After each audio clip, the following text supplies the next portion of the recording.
Hi everybody, it's Galactic Man Larry here again with another G.I. Joe Classified Series action figure review, and today we have in front of us the Cobra Range Viper, which is easily one of my favorite figures from the line, and that's saying much because I mean there has been a lot of great figures in the G.I. Joe Classified Series line, but this one is high there. I mean, I don't know if it's top 3 or top 5, somewhere there. You know, it's really, since they announced it, I was like, this guy looks sick. And yeah, I mean, this is the only one I have from the old releases, you know, from A Real American Hero, but this is actually like a reissue from 2000, you know, 1999 or exactly year 2000 or something like that. These are not his original weapons, but it's what I have now, and I gave him just two snake eyes little weapons here. And yeah, I mean, you can kind of compare. Of course, this one is not in the original colors, but is the closest I have from the old line, and it's a little treasure, you know. Actually, that belonged to my brother, but yeah, anyway, we have here the figure. You can see it's number 76, Cobra logo, the crate with the name Range Viper, and he comes, of course, he came attached in this you know, this little case by his little coffin, you know, with a couple of paper straps. There you have a cool render of this guy. Again, really nice artwork. His weapons. There you can see the QR code in case you're interested in that. Just pause the video now, scan that thing, and go and check it yourself, because I just don't do it myself. I got this one from China. I bought it at AliExpress and paid like a bit extra, almost twice, but I needed to have one of these at least, you know, because I missed the window when they announced, when they did it on Pulse. I got a couple of Big Ben, which you can find the review on the channel, but I didn't get this one because this one just like boom flew, and I was like, damn, you know, like I need one of those, at least one. But I mean, if they get back in stock, I'll get at least two more, because this is a really cool troop design. I really like this one. He comes with his trademark, you know, this is like his, he was in the cards and all of that. He was shown with this like grenade launcher, and the thing here actually rotates, and you can actually take it out, but I won't do it on camera. I mean, if you heat the thing, if you put this in hot water, you can pop the cylinder here, or the, you know, the rotation thing. I forgot the name. Please let me know the name of the chamber there in the comment section below. Maybe it's actually chamber, I don't know, but that thing, you can put it out if you heat the thing and make it flexible. I don't want to do it in cold. But yeah, nice sculpt, and he can of course grab it with both hands.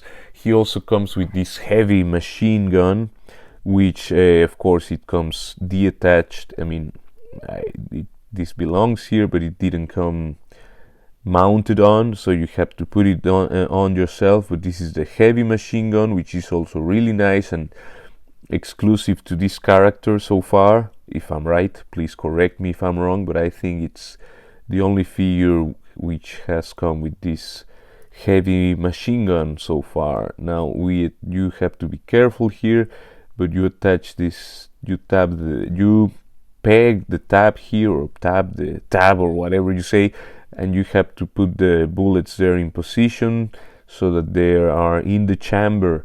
And that's a really, I mean, I really like this. I mean, both weapons so far. He comes with this sidearm, which is, of course, it's a, we're going now downhill, but it's a nice little gun, and it does have a peg hole for blast effects. So I mean, it's better than some of the figures, some of the later releases which have had guns with without peg holes, you know. I mean, the wave with what was it, Shipwreck and all those guys, they came with pegless sidearms. I mean, peg hole less, so you can, I mean, that's too much of a blast for that. But yeah, he comes with his little neckerchief here, and actually, well, we'll do that later. And he comes with this bandolier, which is yeah, it's also, I think it was also in the artwork of the trading cards back then. I don't remember right, but it's really cool detail to add to the figure. The paint there is miserably you know, look, it goes all the way. I mean, if it's supposed to be, In the middle they failed, but hey, it's just a little detail, you know. I mean, it's not the most important thing, but yeah, it could be. For a lot of people it can be. I mean, I actually prefer if it would be nicely painted and not just like haphazard. He comes with this little axe which can attach to the backpack here. We'll check the backpack in a moment. You can attach the axe there, which is cool. The backpack, you can see it has this blue canister and it has the little tube here which attaches to the figure. He has a radio here. The radio is just molded in. You cannot take it out, if I'm right. Yes, it's just molded in. It has this little red dot here for something. He has extra rounds for the grenade launcher and a little electronic screen there for whatever reason, and a lot of dials and stuff. And also he has this little compartment here in the back of the thing where you can just slide the grenade launcher scope, and there you have it. You can carry now your grenade launcher, and you can carry the little axe here, or the axe, and that's cool. I mean, and we have also this little sai-like knife. He comes with dagger or whatever, un puñal. In any case, I don't see any Cobra pattern or anything. It's a simple sculpt, but hey, it's like the original figure had this, if I'm right. Correct me if I'm wrong, but I think it did came with that. And now the actual figure, just look at that head sculpt. I mean, of course I'm reviewing this late because of whatever reason. I got the figure a bit late and it's been there for over a month, and I just I'm reviewing it now. I mean, we're just doing it. I review the figures even if I'm late, like a retrospective review or whatever, also to have like a personal archive. I mean, also for you if you want to watch, and I also do it for myself, you know. In any case, that said, just check that sculpt. I mean, this brain pattern here, it's very creepy actually. I don't know who had the idea, the design for this character, but I mean, yeah, it's a crazy one, but it's a really cool one. You can see the Cobra logo there, nicely printed, if I'm right. I think it's nicely printed. Some detail here, more rounds on the straps of the vest here. You have the this khaki or like, you know, tan paint for the pouches here, and the detail here on the straps. And of course it's like a bulletproof vest. And yeah, it's an add-on. The body is the Outback body, you know. I mean, in case you didn't know, now you know, or you knew already, whatever. And so the arms are just in black, cast in black. Is similar like the Televiper. They just cast a bare arm in with black paint, in black plastic, and yeah, let's just imagine it has some kind of Velcro. I was gonna say Velcro, spandex thing going on, you know. He has a belt which is loose there, and it has a little you know, a little holster there for the knife. He has some extra clips for ammo and whatever, and he has of course a lot of texture, which is the usual for the classified line. The trousers are very simple black. I don't know if these are unique to this character, if someone else has already used this leg sculpt. They're pinless, so they're recent. Maybe they are unique to this guy, I don't know. Or maybe there are Outback's legs as well. I don't have the figure next to me, so I don't know. But you can see the strapped on parts on top of the legs are, I think they're unique to this character. I don't know. In any case, you have blue paint there for the pouches, and this one as well, and this has a little holster for the sidearm. Nice, simple boot sculpt, but yeah, sometimes simple does the thing better than too much detail, you know. I mean, he has a lot of detail in that face mask, you know. Let's check those red eyes and the teeth. I mean, if I get another copy, I'll give it a wash to have these teeth, you know, like stand out, you know. I think this, yeah, it has a lot of detail there that it's screaming for a wash to, you know, yeah, also the brain pattern. I mean, I guess this head will look great with a little wash on it, you know. It will do a lot. The whole figure actually. So that's it for the details, you know. Now articulation wise, this guy can look up only that far, so kind of nothing. I think I saw some people I think the neck is, yeah, I think it's a dumbbell neck. I don't think it has a, I think it has no hinge, so you're limited to the actual sculpt. And yeah, it doesn't move upwards. Some people have cut the plastic here, because you can see it's a thick plastic there for the helmet. So I think some people have cut some of it, so that this guy has some range. I won't do it with this figure, being the only one I have so far. But maybe if I get more, maybe I'll try that. He has a nice tilt to the sides, and it's cool because it's very expressive with this faceplate on. He can turn all the way around, look down that far. The arms can lift. Can they lift actually? They're stiff. They can lift all the way, I mean, even over 90 degrees, even over the T-pose. So there you have it. That has a T-pose plus ability here.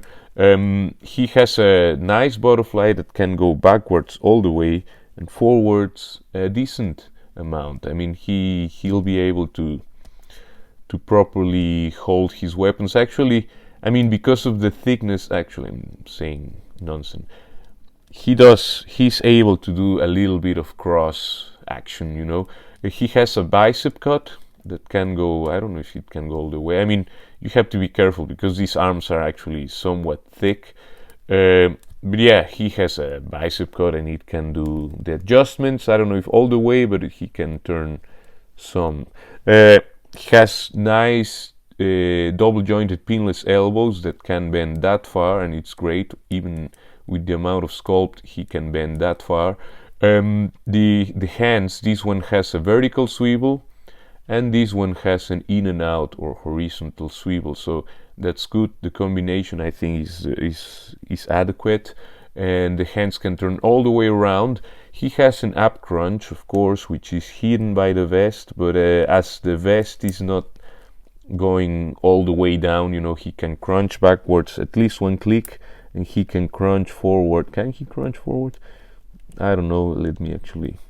He can at least try, you know, but yeah, it's hard. Actually, it hinders the crunching forward. I think I managed to do one click, and of course he can also bend with the waist a little bit, so he can actually bend a decent amount. I mean, more would be welcome, but he can actually bend some. Yeah, that's the ab crunch. He has a waist ball peg that can bend a little bit to the sides, so that's good. He can bend a little bit backwards and a bit forward, and you can of course turn around. Just be careful. I mean, the overlays are flexible plastic, but they do get in the way. So, but I think this figure is moving okay. Now the legs, of course, we have the G.I. Joe situation that they will be able or not. This guy is not able to do the full splits, but he is still like a good Spider-Man candidate, you know.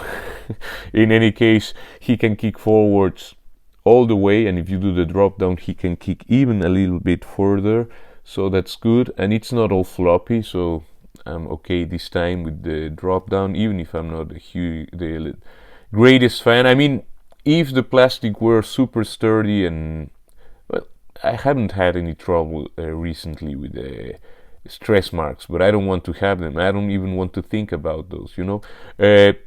Double jointed pinless knees that can bend that far, which is good. Even with the straps on, you can see the legs the lower leg is longer than the upper leg, yeah, which should be wrong anatomically, but anyway, it's not that extreme. The boot cut is there, and you can use it for adjustments, and the feet can bend backwards that far and forwards that far before clashing, you know, the sculpt clashes into itself. And I won't push it forward, you know. I'll stay with that. It will be enough for me, at least. And it has a decent ankle rocker. I mean, actually, it's a decent one. And there you have the Range Viper, fully equipped and ready for battle. He's able to carry everything he comes with, which is the way we like our Joes. And yeah, I mean, this is just a great figure, and I hope I can get a couple more of these guys. And there you have your Cobra Range Viper next to a Black Series Ahsoka Tano, Eclipse from Valaverse, Scarlet, a Black Widow from Marvel Legends, Pandora and Loose Collector, Red Sonja. And next to Chopper, a Crimson Cobra Bat, a Cobra Viper, a Python Patrol Cobra Officer, Desert Snake Eyes, and a Stormtrooper Mike. And that's it for this review. I think the Cobra Range Viper is one of the coolest looking Cobra troops, you know, and I highly recommend it.